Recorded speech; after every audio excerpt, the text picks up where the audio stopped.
తలనొప్పులు మనం జనరల్‌గా చూస్తూ ఉంటాం. ప్రతి తలనొప్పికి బ్రెయిన్ స్కాన్ అనేది అవసరం అంటారా? టెన్షన్ హెడేక్స్ అని, మైగ్రేన్ హెడేక్స్ అని, క్లస్టర్ హెడేక్స్ అని ఉంటాయి.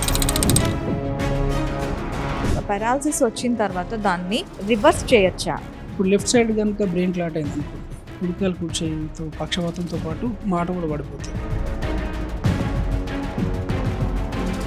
ఈ బ్రెయిన్ క్లాట్స్‌కి మెయిన్ రీజన్ ఏంటంటే సార్? బ్రెయిన్ క్లాట్స్కి మెయిన్గా రీజన్స్ ఏంటంటే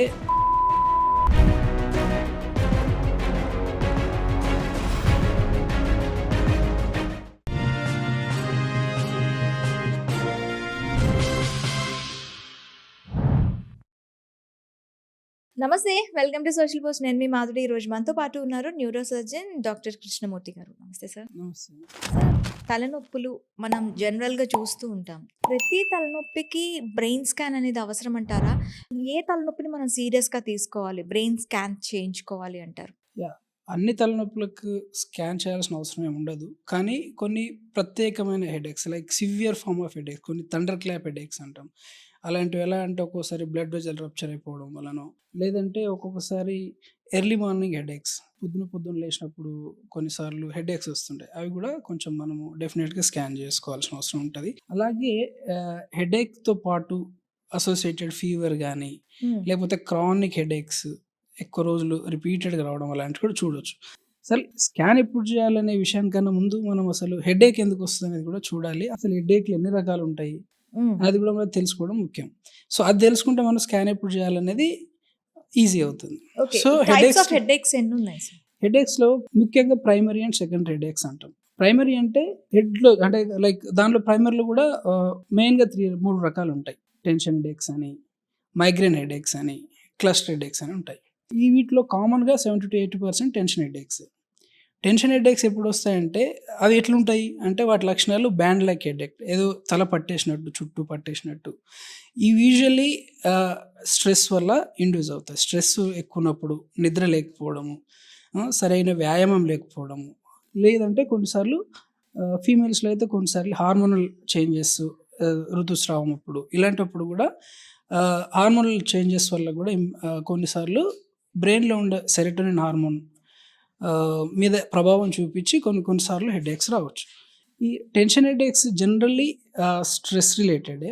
ఇవి యూజువల్గా ఏంటంటే మనము లైఫ్ స్టైల్ చేంజెస్ లైక్ టైంకి స్లీప్, నిద్ర దాంతోపాటు వ్యాయామము అండ్ రెగ్యులర్ మన పనిలో ఒత్తిడి లేకుండా చూసుకోవడం. ఓకే. ప్రతి వర్క్ను మనము తట్టుకునే శక్తి పెంపొందించుకోవడం. అంటే ఇప్పుడు మనకు రెసిలియన్స్ అనేది ఒకటి ఉండాలి. అంటే తట్టుకునే శక్తి, స్థైర్యం. మన శక్తికి మించి పనులు పెట్టుకున్నాం అనుకో మనము స్ట్రెస్ అయిపోతాం. ఒక్కొక్కరి కెపాసిటీ ఒక్కోలాగా ఉంటుంది. మన కెపాసిటీని బట్టి మన లిమిట్ ఏందో మనం చూసుకొని మన టార్గెట్స్ చిన్నవి పెట్టుకొని ఆ తర్వాత పెద్ద వెళ్ళిపోవడం అనేది చాలా ముఖ్యం. దీంతో చాలా వరకు స్ట్రెస్ అదుపులో ఉంటుంది. Time management very very very crucial. Time management కూడా చాలా ఇంపార్టెంట్. సెకండ్కి వస్తే మైగ్రేన్ హెడేక్స్ కూడా మెయిన్లీ ఒక సైడ్ వస్తాయి. ఒక సైడ్ రావడము. జనరల్లీ ఇవి థ్రాబింగ్ హెడేక్స్ అంటాము. అంటే ఒక్కొక్కసారి ఇట్లా బ్రెయిన్లో ఏదో కొట్టుకున్నట్టు, పల్స్ ఇట్లా హార్ట్ బీట్ ఎట్లా కొట్టుకుంటుంది అట్లనే మన బ్రెయిన్లో కూడా ఇట్లా ఇట్లా హెడేక్ వచ్చిపోతూ ఉంటుంది అనమాట. యూజువల్లీ వన్ సైడ్ వస్తుంటాయి. యూజువల్లీ ఇది కూడా స్ట్రెస్, యాంగ్జైటీ రిలేటెడ్ ఇష్యూస్, అలాగే జనరల్ మనము అలవాట్లు అంటే లైఫ్ స్టైల్, అలాగే హార్మోనల్ ప్రభావం అంటే హార్మోనల్ మూడ్ చేంజెస్ వల్ల కూడా, లేదంటే స్లీప్ డిస్టర్బెన్సెస్ వల్ల కూడా ఇవి రావచ్చు. ఒక్కోసారి ఫుడ్ కూడా చాలా ఇంపార్టెంట్ రోల్ ప్లే చేస్తుంది. ఆహారపు అలవాట్లు కూడా, కొన్ని ఆహార పదార్థాలు ఈ మైగ్రేన్ హెడేక్ని ట్రిగ్గర్ చేస్తాయి. ఇవి ట్రిగ్గర్స్. అంటే ఎలాంటి ఆహార పదార్థాలు అంటారు? అంటే దానిలో కొన్ని రకాలు, ఇప్పుడు కొంతమందికి డైరీ ప్రోడక్ట్స్ పడవు, కొంతమందికి కొన్ని ఇప్పుడు లైక్ చీజ్, కాఫీలో కూడా ఒక్కోసారి ఓవర్ యూజ్ ఉన్నప్పుడు రావచ్చు, లేదంటే ఒక్కోసారి విత్డ్రాల్ అంటాం. కాఫీ తాగే వాళ్ళు సడన్గా మానేసిన కూడా వాళ్ళకి హెడేక్ వస్తుంటుంది. సో ఇలా కూడా చూసుకోవాలి. అంటే జనరల్గా వినటం ఏంటంటే మైగ్రేన్స్ ఉన్న వాళ్ళు కాఫీ రెగ్యులర్గా తీసుకుంటే వాళ్ళకి మైగ్రేన్స్ అటాక్స్ అనేవి తగ్గుతాయి అంటారు. That's what I said. దాంట్లో 2 ఉంటాయి. కాఫీ కొంతమందికి మైగ్రేన్ ట్రిగ్గరింగ్ ఫ్యాక్ట్ ఉంటుంది. వాళ్ళకి స్టార్టింగ్లోనే తాగినప్పుడల్లా హెడేక్ వస్తుంది. అలాంటప్పుడు వాళ్ళు అవాయిడ్ చేయడం బెటర్. కొంతమందికి కాఫీ రెగ్యులర్ తాగే వాళ్ళు సడన్గా ఆపేసినా కూడా విత్డ్రాల్ హెడేక్స్ వస్తాయి, లేకపోయినా కూడా హెడేక్స్ వస్తుంటాయి అనమాట. సో అది. సో, అలాగే కొన్ని మనము ఈ మైగ్రేన్ హెడేక్స్ వచ్చినప్పుడు పేషెంట్స్ యూజువల్లీ ఒక ఫుడ్ చార్ట్ మెయింటైన్ చేయమని చెప్తాం. హ్మ్. అంటే హెడేక్స్ వచ్చినప్పుడు ఎలాంటి ఫుడ్ మీరు తీసుకున్నారనేది ఒక డైరీ మెయింటైన్ చేసినట్టయితే, అలా రెగ్యులర్‌గా చేస్తున్నప్పుడు ఒక 1 మంత్ తర్వాత గనుక మనకు ఏ రోజు హెడేక్ వచ్చింది, ఏ రోజు ఫ్రీక్వెంట్ అంటే ఏ ఫుడ్ తీసుకున్నాం అనేది మనము we can go back and check. అచ్చా! రెగ్యులర్‌గా ఏ ఫుడ్ అంటే తీసుకున్నాం మనకి అనేది పడని ఫుడ్ తీసుకున్న నెక్స్ట్ మనకి హెడేక్ అనేది అటాక్ రావచ్చు. అవుతుంది. ఈ యాహ్! మైగ్రేన్. యాహ్! అది పర్సన్ టు పర్సన్ కొంతమందిలో ఫుడ్ ట్రిగ్గర్స్ కూడా ఓకే. ఉంటాయి. అండ్ వింటర్‌లో ఎక్కువగా హెడేక్స్ అనేవి మనం చూస్తూ ఉంటాం సార్. యెస్. ఈ హెడేక్స్ దేనికి సంబంధించినవి? యూజువల్లీ యూజువల్లీ సైనస్ హెడేక్స్ ఉంటాయి. కోల్డ్ అయినప్పుడు సైనసైటిస్ వల్ల కూడా హెడేక్స్ ఉంటాయి. ఇంతకుముందు మనకి హెడేక్స్‌లో రకాలు చెప్పినాం కదా! ప్రైమరీ, హ్మ్. ఇంకోటి secondary headaches. Secondary. Secondary headaches అంటే ఏంటంటే జనరల్లీ అండర్‌లయింగ్ కాజ్ ఏదో ఉంటది. ఫర్ సపోజ్ ఇన్ఫెక్షన్స్, బ్రెయిన్‌కి సంబంధించి ఇన్ఫెక్షన్స్ రావచ్చు. ఇప్పుడు సైనసెస్‌కి సంబంధించి అంటే ఈ ఫ్రాంటల్ హెడేక్స్ ఇవి వస్తాయి. అదొక ఇన్ఫెక్షన్స్. లేదంటే ఒక్కోసారి ట్యూమర్స్, బ్రెయిన్‌లో ట్యూమర్స్ ఉన్నా కూడా హెడేక్స్ వస్తాయి. ఓకే. ఇంకొకటి వీటితో పాటు ట్రామా దెబ్బ తాకినప్పుడు ఒక్కొక్కసారి తలకు గాయాలైనప్పుడు కూడా హెడేక్స్ వస్తూ ఉంటాయి. వాటికితో పాటు స్ట్రోక్స్, బ్రెయిన్ స్ట్రోక్స్ ఉంటాయి. హ్మ్. బ్రెయిన్ స్ట్రోక్స్‌లో కూడా సడన్‌గా బ్లడ్ వెసల్ రప్చర్, ఎన్యూరిజమ్స్ అంటాం. అలాంటివి బ్లడ్ వెసల్ రప్చర్ అయిపోయిందనుకోండి, బ్లడ్ ఒకేసారి రక్తనాళంలో ఉండాల్సిన బ్లడ్ బయటకొచ్చేస్తది. అలాంటప్పుడు ఏమైతది, headache severe thunder clap headache అంటాం. అది సివియర్ ఫార్మ్ ఆఫ్ హెడేక్ ఉంటది. అలాంటప్పుడు ఇమ్మీడియేట్‌గా you should consult a doctor and get a scan done. Scan తీసుకోవాలి. సో, ఇవన్నీ సెకండరీ హెడేక్స్. సెకండరీ హెడేక్స్ ఎప్పుడు కూడా అండర్‌లయింగ్ ఒక కారణం అంటూ ఉంటది. దాన్ని మనం ఆ కారణాన్ని గనుక ట్రీట్ చేసినట్టయితేనే హెడేక్ అనేది పోతది. లేదంటే పోదు. అయితే సార్ ఇందాక మీరు అన్నారు పడుకొని లేవంగానే కొన్ని హెడేక్స్ అనేవి ఉంటాయని. హ్మ్. అవి కూడా ప్రమాదం అని చెప్పన్నారు. సో, దీన్ని మనం తరచూ వస్తూ ఉంటే దీన్ని ప్రమాదంగా తీసుకోవాలా? దీని ఫ్రీక్వెన్సీని మనం ఎలా అర్థం చేసుకోవాలి? అసలు మార్నింగ్ హెడేక్స్‌కి కారణం ఏంటి? జనరల్ ఏమైద్దంటే రాత్రంతా పడుకుంటాం గదా! హ్మ్. యూజువల్లీ బ్రెయిన్‌లో వాటర్, ప్రెషర్ అనేది బిల్డప్ అవుతుంటది. కూర్చున్నప్పుడు గ్రావిటీ వల్ల అంత ఆహ్, తట్టుకోగలుగుతారు. పడుకున్నప్పుడు ఏంటంటే లైయింగ్ పోస్చర్‌లో ఒక్కోసారి పేషెంట్స్‌లో ఆల్రెడీ బ్రెయిన్ ట్యూమర్స్ ఉండడమో, లేకపోతే బ్రెయిన్‌లో హైడ్రోకెఫలస్ అంటాం. వాటర్ చేరిపోతాయి. చిన్న పిల్లలు కూడా కొన్ని కొన్ని సార్లు వస్తాయి. చిన్న మెదడులో ట్యూమర్స్ అయినా కూడా వాటర్ ఫ్లో అనేది బ్లాక్ అయిపోతది. మెదడులో వాటర్ ఉంటది. సీఎస్ఎఫ్ అంటాం దాన్ని. Cerebrospinal fluid. అలాంటి బ్లాక్ అయినప్పుడు లాంగ్ స్టాండింగ్ పడుకోవడం వల్ల వీనస్ రిటర్న్ అంటే బ్లడ్ ఫ్లో అనేది రిటర్న్ తగ్గేసి బ్రెయిన్‌లో ప్రెషర్ బిల్డప్ అయిపోతది. సో, అలాంటప్పుడు ఏమైతది, పొద్దున్న లేవంగానే నీకు ఆహ్, తల బరువైపోయినట్టు, హెడేక్ వచ్చినట్టు వస్తుంటది. అలాంటప్పుడు వామిటింగ్స్ కూడా రావచ్చు. బ్రెయిన్‌లో ఎప్పుడైతే ప్రెషర్ ఎక్కువ బిల్డ్ అవుతదో, అంటే రకరకాల ట్యూమర్స్, గడ్డలు గానీ, లేదంటే ఇన్ఫెక్షన్స్ వల్ల ప్రెషర్ బిల్డ్ అయినప్పుడు ఆటోమేటిక్‌గా మనం వామిటింగ్స్ చేసుకుంటాం. అలాంటప్పుడు డెఫినిట్‌గా స్కాన్ చేసుకోవాల్సొస్తది. ఇవి ఎంత రెగ్యులర్‌గా వస్తే వీటిలతో ప్రాబ్లమ్ అంటారు? ఇవి ఈ మార్నింగ్ హెడేక్స్. అది డిపెండ్స్. అంటే మన పేషెంట్‌లో ఉన్న ప్రాబ్లమ్‌ని బట్టి ఉంటది. పేషెంట్స్‌లో ట్యూమర్స్ గానీ, హైడ్రోకెఫలస్ అలాంటివి ఉంటే డెఫినిట్‌గా early morning any underlying pathology problem ఉందంటే ఎర్లీ మార్నింగ్ హెడేక్స్ వస్తుంటాయి. వాటికి డెఫినిట్‌గా సీటీ గానీ, అవసరమైతే ఎంఆర్ఐ స్కాన్ కూడా చేసుకోవాల్సొస్తది. ఇలా ఒకవేళ అండర్‌లయింగ్ ప్రాబ్లమ్ ఉందంటే రెగ్యులర్‌గా వస్తది. హ్మ్. అది that will not go of. ఇంత ఈజీగా చెప్పాను గదా! ప్రాబ్లమ్ సాల్వ్ చేసే వరకు అది వెళ్ళిపోదు. వస్తూనే ఉంటది. ఇంకా ఇంటెన్సిటీ పెరుగుతుంటది రోజు రోజుకి. ఇంకొకటి మీరు బ్రెయిన్ ట్యూమర్స్ వల్ల కూడా హెడేక్స్ వస్తాయని చెప్పన్నారు. ఈ ట్యూమర్స్‌తో ఉండే హెడేక్స్‌ని మనం డాక్టర్ కన్సల్టెన్స్ లేకుండా మనం దాన్ని డయాగ్నోస్ చేసుకోలేమా? మనకి మనం డయాగ్నోస్ చేసుకోలేమా? దానికి ఏమైనా సింప్టమ్స్ ఉంటాయా? లో మనకు డయాగ్నోస్ చేయడం అనేది కుదరదు. ఎట్లా కుదురుతది అసలు, మనకు కనపడదు కదా బ్రెయిన్ ట్యూమర్ అనేది. బ్రెయిన్ ట్యూమర్ అనేది బేస్డ్ ఆన్ ద పేషెంట్ చెప్పే సింప్టమ్స్ బట్టి మనము కావాల్సినటువంటి పరీక్షలు చేస్తాం. ఆ పరీక్షలోనే మనకు లైక్ సీటీ స్కాన్ గానీ, ఎంఆర్ఐలో గానీ మనకు ట్యూమర్ కనబడతది. అంటే మనము హిస్టరీ నుంచి పేషెంట్ చెప్పే సమస్య నుంచి మనం ఏముందో ఊహించొచ్చు. కానీ నిర్ధారణకు రాలేము. నిర్ధారణ చేయాలంటే తప్పకుండా పరీక్షలు చేయాల్సిందే. సో, పరీక్షలు చేస్తేనే మనకు ట్యూమర్ అనేది తెలుస్తుంది. ట్యూమర్స్‌లో కూడా రకరకాలుంటాయి.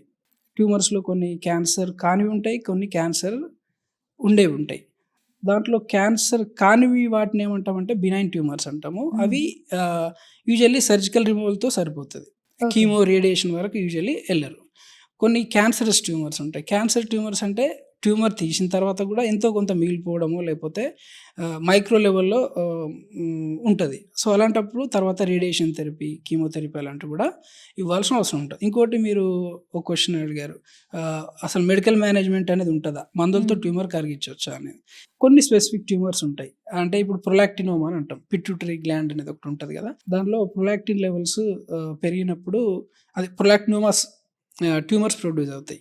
అది గనుక మనము ప్రాపర్‌గా డయాగ్నోస్ చేసి హార్మోనల్ లెవెల్స్ అని బ్లడ్‌లో చెక్ చేసుకున్నట్టయితే ఇది ప్రొలాక్టినోమానే అని కన్ఫర్మ్ అయినప్పుడు ప్రొలాక్టినోమాస్ పెద్దగా ఉన్నప్పుడు ఒక్కోసారి విజన్ ప్రాబ్లమ్స్ వస్తాయి. చూపు గాని న్యూరలాజికల్ డెఫిసిట్స్ ఏమి లేనట్టయితే గనుక ఓన్లీ మెడికల్ మేనేజ్‌మెంట్‌తో ట్యూమర్ అనేది కరిగిపోతుంటది. అవి ఓకే. కొంతవరకే ఇలాంటి ప్రొలాక్టినోమాస్ అనే వాటిని మాత్రమే మెడికల్ ట్రీట్ చేయగలం. మిగతా ట్యూమర్స్ అన్నీ కూడా సర్జికల్ రిమూవలే ఉంటది. ఒక్కొక్కసారి సైజ్ పెద్దగా ఉన్నప్పుడు సైటో రిడక్షన్ అంటాం. అంటే రేడియో సర్జరీ అని రేడియోథెరపీ ద్వారా వాటి సైజ్ తగ్గించి తర్వాత సర్జరీకి వెళ్ళొచ్చు. ఇంకో విధంగా ఏంటంటే సేఫ్‌గా ఎంతవరకు తీసేస్తాము. బ్రెయిన్ ట్యూమర్ అంటే ఏంటంటే ఒక్కోసారి సేఫ్‌గా రిమూవ్ చేయాల్సి వస్తుంది. కొంచెం అటు ఇటు అయినా కూడా ప్రిసిషన్ మిస్ అయితే నర్వ్ డ్యామేజ్ అయితే మళ్ళీ డెఫిసిట్స్ వస్తాయి. లైక్ పక్షవాతాలు అలాంటివి. అలాంటివి రాకుండా మనం సేఫ్‌గా ఎంతవరకు తీయగలిగితే అంతవరకు తీసేసి ఆ తర్వాత మిగిలిన దానికి రేడియేషన్ ఇచ్చుకోవచ్చు. ఎంత సర్జరీ చేసినా, ఏది చేసినా, మనం ఎంత ట్రీట్మెంట్ ఇచ్చినా ట్యూమర్ మొత్తం తీసేసిన గొప్పకు పోయే కన్నా patient life quality of life అనేది ఇంపార్టెంట్. ఇప్పుడు సర్జరీ చేసిన తర్వాత పక్షవాతం వచ్చి ఇంట్లో ఉన్నాడంటే that is of no use. Surgery చేసి కూడా వేస్ట్. అంటే మేబీ లైఫ్ ఉంటది. బట్ మనం క్వాలిటీ ఆఫ్ లైఫ్ ఇవ్వడం అనేది కూడా చాలా ఇంపార్టెంట్. సో, అలాంటప్పుడు మేము కూడా ట్యూమర్స్ చేసేటప్పుడు మాక్సిమల్ సేఫ్ రిసెక్షన్ అంటే సేఫ్‌గా ఎంతవరకు తీయగలమో అంతవరకే. వీలున్నంత వరకు. సో, బియాండ్ అంతకన్నా వెళ్తే వేరేదో ప్రాబ్లమ్ వస్తున్నప్పుడు అంతకు will stop there and will give good quality of life to the patient. That is the motto. Okay. అయితే సార్ బ్రెయిన్ సర్జరీ అనంగానే ఫస్ట్ జనాలందరూ కూడా భయపడుతూ ఉంటారు. అసలు బ్రెయిన్ సర్జరీ అనేది అంత క్రిటికల్ సర్జరీయా? ఇప్పుడున్న టెక్నాలజీ దాన్ని ఎంతవరకు అధిగమించిందంటారు? ఇప్పుడున్న టెక్నాలజీతో బ్రెయిన్ సర్జరీ అనేది చాలా వరకు సేఫ్. ఓకే. అనుకున్నంత భయపడాల్సిందే లేదు. బట్ సర్జరీస్‌లో కూడా మనం ఏ రకమైన ప్రాబ్లమ్‌కి సర్జరీ చేస్తున్న దాన్ని బట్టి కూడా డిపెండ్ అయి ఉంటది. ఇప్పుడు కొన్ని ట్యూమర్స్ ఉంటాయి. ఏ ట్యూమర్స్ అయినా కొన్ని బినైన్ ట్యూమర్స్ అని చెప్పినాం కదా! సేఫ్‌గా తీసేస్తాము. నెక్స్ట్ డే వాళ్ళకు నార్మల్ లైఫ్ ఉంటది. They will do their own activities. కొన్ని క్యాన్సరస్ ట్యూమర్స్ అనుకో, వాళ్ళ లైఫ్ కొన్ని రోజుల వరకు బానే ఉంటది. ట్యూమర్ కంప్లీట్‌గా పోయినట్టయితే they will have good life. ఇప్పుడు బ్రెయిన్ సర్జరీస్ కొన్నిసార్లు తలకు గాయాలైనప్పుడు కూడా చేస్తుంటాం. సో, గాయాలైనప్పుడు చేసే పేషెంట్స్‌లో రికవరీ ఎలా డిపెండ్ అయి ఉంటదంటే సివియారిటీ ఆఫ్ ఇంజరీ. అంటే ఎంత తీవ్రంగా తాకింది దెబ్బ, ఎంత సేపట్లో మన హాస్పిటల్‌కొచ్చారు, టైంకి మనము చేయాల్సిన ట్రీట్మెంట్ సర్జరీ ఇచ్చాము. చేసినామా లేదా, ఇన్ని ఫ్యాక్టర్స్ ప్లే చేస్తాయి. ఒకవేళ పేషెంట్ టైంకి వచ్చిండు, టైంకి సర్జరీ చేసినాము అంటే రికవరీ కూడా అంతే ఫాస్ట్ ఉంటది. క్వాలిటీ ఆఫ్ లైఫ్ కూడా అంతే బాగుంటది. పేషెంట్ లేట్‌గా వచ్చినా, సర్జరీ మనం అనుకున్న టైంకి చేయకపోయినా, ఒక్కోసారి ప్రాణాలతో సర్వైవ్ అయినా, ఒక్కొక్కసారి ఫిట్స్ లాంటివి లేదంటే వీక్‌నెస్ ఏదో న్యూరలాజికల్ ప్రాబ్లమ్స్ ఉండిపోయి క్వాలిటీ ఆఫ్ లైఫ్ అనేది కొంచెం పూర్‌గా ఉంటది. అంత బెటర్‌మెంట్‌గా ఉండదు. ఇప్పుడు సివియర్ ఫార్మ్ ఆఫ్ ఇంజరీస్ ఉన్నాయనుకోండి, మనం ఎంత చేసినా because injury itself is very serious అన్నప్పుడు మనం ఎంత చేసినా కూడా నర్వ్స్ అనేది డ్యామేజ్ అయిన తర్వాత మనం ఏం చేయలేం. సో, నరాలకున్న ఒక డిసడ్వాంటేజ్ ఏంటంటే న్యూరాన్స్‌కి ఒక్కసారి అవి చనిపోయినాయంటే మళ్ళీ రివర్సిబుల్ కావు. అంటే వన్స్ దే ఆర్ డ్యామేజ్డ్. అందుకే టైమ్ ఈజ్ బ్రెయిన్. టైం ఎంత ఎర్లీగా ట్రీట్మెంట్ అందింది అనేది అంటే బట్టి బ్రెయిన్‌లో నరాలైనా సార్, ఎక్కడ నరాలైనా పరిస్థితి అంతేనా? Anywhere nervous system is like బాడీలో బ్రెయినే కాదు, స్పైన్ అయినా, పెరిఫెరల్ నర్వ్స్ అయినా ఏవైనా అంతే. అన్ని నరాలు అంతే.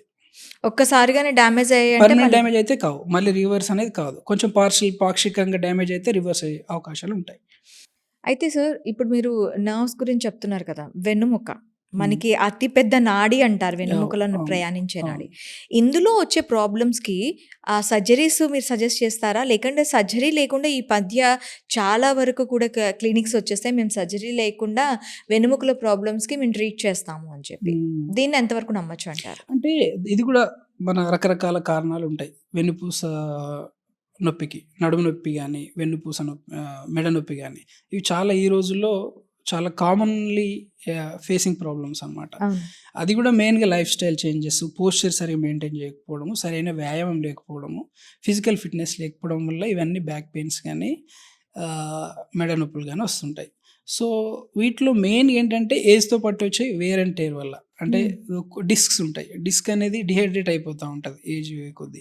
డిస్క్ డీహైడ్రేట్ అయినప్పుడు ఆ స్పేస్ తగ్గిపోతుంటది. దాంతో వర్టిబ్రల్ కాలమ్స్ బాడీస్ ఉంటాయి కదా! అంటే వెన్నుముక ఉంటది కదా! హ్మ్.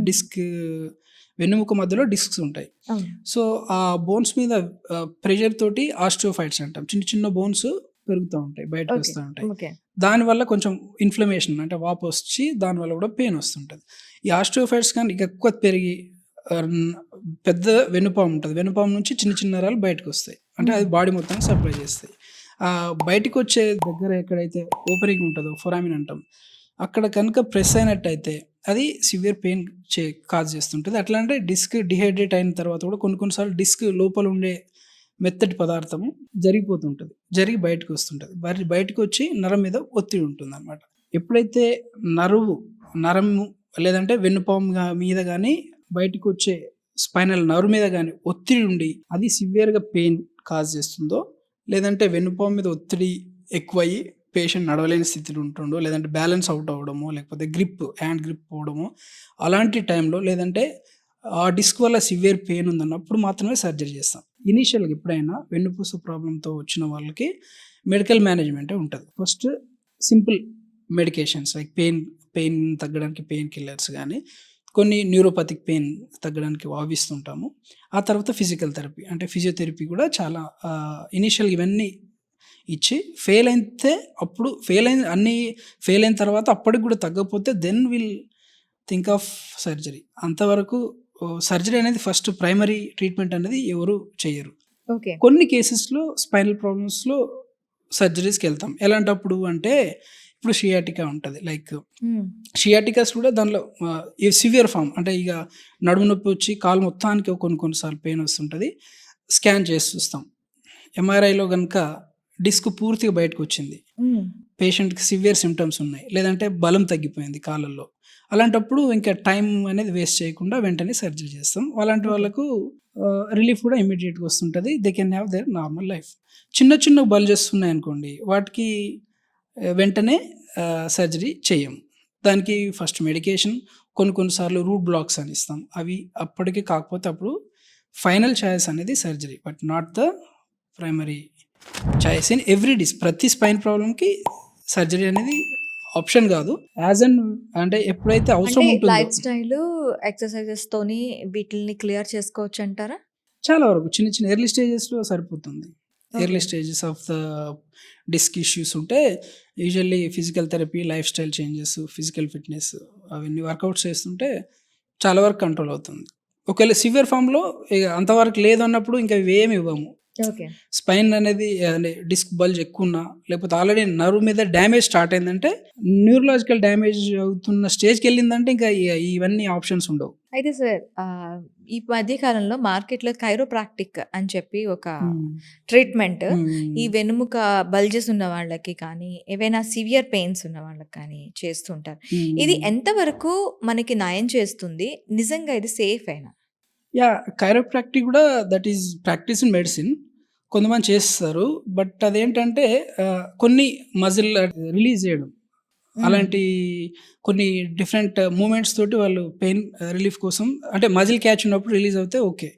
కానీ కొన్ని సార్లు మెడ ర్యాపిడ్ మూవ్‌మెంట్స్ వల్ల కూడా కొన్ని సార్లు వాస్కులర్ డ్యామేజ్ అయ్యే ఛాన్సెస్ కూడా ఉంటాయి. సో, అక్కడ కొంచెం కేర్‌ఫుల్‌గా ఉండడం బెటర్. ఇష్టం ఉన్నట్టు మెడని కూడా ఒక్కోసారి కటింగ్ షాప్‌లో అక్కడిక్కడ కూడా ఇట్లా తిప్పుతా ఉంటారు తిప్పుతా కదా! ఉంటారు. అది కూడా that is not advisable actually. ఎప్పుడు ఏం కాకపోవచ్చు. ఎవరికొకరు 100లో ఒక్కరికైనా కూడా డ్యామేజ్‌ని మనము రివర్స్ చేయలేము. అలాంటి ఓకే. ఒక్కోసారి అంటే బ్రెయిన్ దానిలో ఉండే డ్యామేజ్ బ్లడ్ కూడా ఉంటుందా?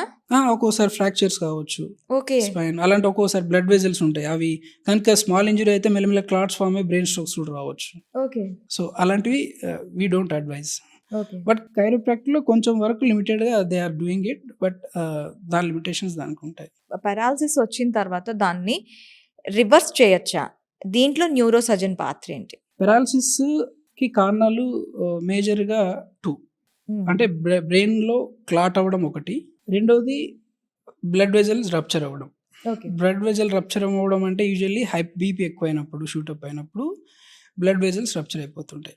అలాంటప్పుడు పక్షవాతం వస్తుంది. అదొక 20% కేస్. 80% ఏంటంటే రక్తనాళాలు ఉంటాయి కదా! రక్తనాళాల లోపల బ్లడ్ క్లాట్స్ జామ్ అయితాయి. బ్లడ్ వెసెల్ బ్లాక్ చేయడం వల్ల దాని తర్వాత ఉన్న ఏరియాకి, బ్రెయిన్ భాగానికి రక్త సరఫరా రాదు. ఓకే. బ్లడ్ సప్లై ఎప్పుడైతే ఉండదో ఆ పార్ట్ ఆఫ్ ద బ్రెయిన్‌కి, ఆ టెరిటరీకి ఆక్సిజన్ అందదు, గ్లూకోజ్ అందదు. ఆక్సిజన్ లేకపోతే ఏమైతది? బ్రెయిన్ సెల్స్ పనిచేయవు. పని చేయకపోతే బ్రెయిన్ ఇప్పుడు మన ప్రతి బాడీ మూవ్‌మెంట్‌ను కంట్రోల్ చేసేది బ్రెయినే. సో, ఒకవేళ బ్రెయిన్ సెల్స్ డ్యామేజ్ అయినట్టయితే పక్షవాతాలు వస్తాయి. అంటే ఒక్కోసారి కాలు చేయి పడిపోవడము. బ్రెయిన్‌లో కూడా డిఫరెంట్ పార్ట్స్‌లో ఒక్కొక్క పార్ట్ ఒక్కో పని చేస్తూ ఉంటుంది. ఇప్పుడు లెఫ్ట్ సైడ్ గనుక బ్రెయిన్ క్లాట్ అయిందనుకోండి, కుడి కాలు కుడి చేయితో పక్షవాతంతో పాటు మాట కూడా పడిపోతది. స్పీచ్ సెంటర్ లెఫ్ట్ సైడే ఉంటది గనుక. ఓకే. ఒకవేళ ఆ క్లాట్ అనేది మెదడుకు వెనక భాగాలు వచ్చిందనుకోండి, అక్కడ విజన్ సెంటర్ ఉంటది. విజన్ పోయినప్పుడు అక్కడ వెనకాల వస్తే ఒక్కోసారి పేషెంట్ విజన్ కూడా పోవచ్చు. ఓకే. అది కూడా కొన్ని సార్లు స్ట్రోక్ లక్షణాలు. కొన్ని సార్లు ఫ్రంటల్ లోబ్స్ అంటాం. అలాంటి చోటు వచ్చినట్టయితే ఒక్కోసారి పేషెంట్ మత్తులో ఉండడము, రెస్పాండ్ కాకపోవడము. కొన్ని సార్లు పిచ్చి ప్రవర్తన కూడా ఉండొచ్చు. అంటే బ్రెయిన్‌లో ఏ భాగంలో క్లాట్ అయిన దాన్ని బట్టి సింప్టమ్స్ కూడా ఉంటాయి. మేజర్‌గా ఓకే. పక్షవాతాలు వస్తాయి. అయితే ఈ బ్రెయిన్ క్లాట్స్‌కి మెయిన్ రీజన్ ఏంటంటారు సార్? బ్రెయిన్ క్లాట్స్‌కి మెయిన్‌గా రీజన్స్ ఏంటంటే, ఒకటి ఏజ్, దాంతోపాటు జెనెటిక్ రీజన్స్ ఉంటాయి. వాటితో పాటు మెయిన్‌గా మనం అవాయిడ్ చేయగలిగిన కారణాలు ఏంటంటే smoking, alcohol, excessive alcohol and BP, sugar ఇలాంటివి కంట్రోల్‌లో లేకపోవడం and obesity and also sedentary life styles, okay. Inactive life styles ఇవన్నీ కూడా ఈ స్ట్రోక్స్ ఎక్కువ రావడానికి కారణాలు అవుతున్నాయి. డైట్ కూడా కొలెస్ట్రాల్ లెవెల్స్ పెరిగినప్పుడు ఏమైందంటే బ్లడ్ వెజల్స్లో కొవ్వు పేరుకుపోయి అవి రక్తనాళాలు నేరో అయిపోతుంటాయి. నేరో అయిపోయినప్పుడు ఆ ఫ్లోకి బ్లడ్ వెజల్ లోపల ఉన్నటువంటి ఎండోథీలియం అంటాం, అది డ్యామేజ్ అయ్యి అక్కడ ఒక బ్లడ్ క్లాట్ ఫామ్ అవుతుంటుంది. సో అది రక్తనాళాలు బ్లాక్ చేయడం వల్ల స్ట్రోక్స్ వస్తాయి. ఆ క్లాట్ ఒక్కోసారి అక్కడే ఉండొచ్చు, ఒక్కోసారి ఎక్కడన్నా డిస్లార్జ్ అవ్వచ్చు. ఓకే. ఒక్కోసారి క్లాట్స్ హార్ట్‌లో ఫామ్ అవ్వచ్చు. బ్రెయిన్ తీసుకుపోయే రక్తనాళాలు ఎక్కడైనా ఫామ్ అయ్యి కూడా అక్కడి నుంచి ఎక్కడైనా బ్రెయిన్‌కి డిస్లార్జ్ అయ్యి అట్లా కూడా పక్షవాతాలకి, బ్రెయిన్ స్ట్రోక్‌కి కారణం అవుతుంటాయి. సో, ఇప్పుడు మనకి హార్ట్ స్ట్రోక్స్ అంటారు. హార్ట్ స్ట్రోక్స్ కూడా మనకి ఈ బ్లడ్ వెసెల్స్‌లో బ్లాక్స్ రావటం వల్ల. 100% ఈ బ్రెయిన్ ఒకసారి హార్ట్ అటాక్ వచ్చిన వాళ్ళకి బ్రెయిన్ స్ట్రోక్ వచ్చే అవకాశాలు ఎంత వరకు ఉంటాయి? డెఫినెట్. ఇప్పుడు ఈ పెథోఫిజియాలజీ అంటే ఈ కారణం ఏదైతే ఇప్పుడు మీకు చెప్పానో బ్లడ్ వెసెల్ థిక్కెనింగ్, అది తర్వాత ఫ్యాట్ డిపాజిషన్, తర్వాత బ్లడ్ వెసెల్ నేరో అవ్వడం వల్ల ఏమైతది, బ్లడ్ ఫ్లోకి రెసిస్టెన్స్ ఎక్కువవుతది. ఎక్కువ రెసిస్టెన్స్‌తో ఫ్లో అయినప్పుడు బ్లడ్ వెసెల్స్ లోపల ఉన్నటువంటి ఎండోథీలియం ఇన్నర్ లేయర్ అనేది డ్యామేజ్ అవుతది. దాంతో క్లాట్స్ ఫామ్ అవుతాయి అక్కడ. సేమ్ ప్రిన్సిపల్ బ్రెయిన్‌కి ఎట్లా ఉందో హార్ట్‌కి కూడా అలాగే ఉంటది. హార్ట్ అటాక్స్ కూడా ఆల్మోస్ట్ బ్రెయిన్‌లో 2 రకాలు చెప్పినాను కదా! ఒకటి హిమరేజిక్ స్ట్రోక్ అని, అంటే బ్లడ్ వెసెల్ రప్చర్ అయిపోతాయి. ఇంకోటి ఎంబోలిక్ స్ట్రోక్స్ అంటే లైక్ థ్రాంబస్ బ్లడ్ వెసెల్స్ లోపల ఉండడం వల్ల.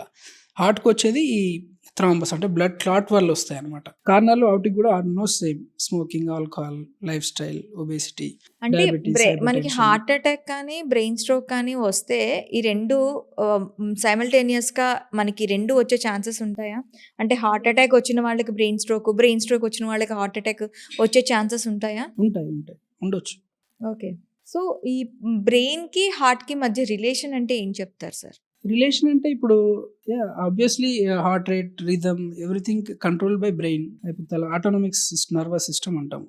ఇప్పుడు మనము సడన్‌గా ఏదైనా భయానికి లోనైనా మన హార్ట్ రేట్ పెరిగిపోతది. అవును. బికాజ్ ఆఫ్ ద భయం అనేది మైండ్‌కి తెలుస్తుంది. అంతే. మరి అక్కడ హార్ట్‌కి అదే చెప్తున్నాను కదా! ఆటోనమిక్ సిస్టమ్ యాక్టివేషన్ వల్ల నారిఫిన్ రిలీజ్ అవుతా ఉంటాయి. దానివల్ల ఏమైద్దంటే హార్ట్ రేట్ పెరుగుతా ఉంటది. హార్ట్ బీట్ పెరుగుతది. అంటే టోటల్ బ్రెయిన్ ఎఫెక్ట్ అనేది మనకి ఏ ఆర్గాన్ మీద ఎక్కువగా చూపిస్తూ ఉంటుంది సార్? Brain controls everything. మనము చేసే మూవ్‌మెంట్ దగ్గర నుంచి, చూసే చూపు దగ్గర నుంచి, మాట్లాడే మాట దగ్గర నుంచి, మనం ఫీల్ అయ్యే వాసన, ఓకే, టేస్ట్, ఎవ్రీథింగ్ ప్రతి sense it is perceived by the brain. Okay. And heart rate రిథమ్ని ఏదైనా కంట్రోల్ చేసేది కూడా అల్టిమేట్లీ బ్రెయిన్. బికాజ్ హార్మోన్స్ ఏవి ప్రొడ్యూస్ అయిన పిట్యూటరీ నుంచి హైపోథాలమస్ ప్రొడ్యూస్ అయ్యే హార్మోన్స్ కూడా బాడీ మీద ఎఫెక్ట్ చూపిస్తూ ఉంటాయి. ఓకే.